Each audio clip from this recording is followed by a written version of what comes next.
Let's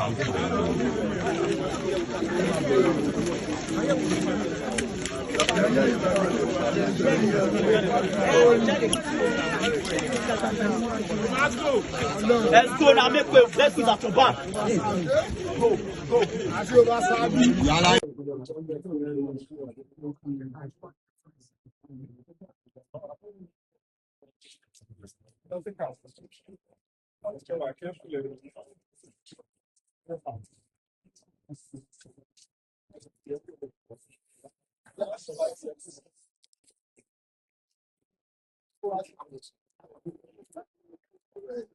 Papa.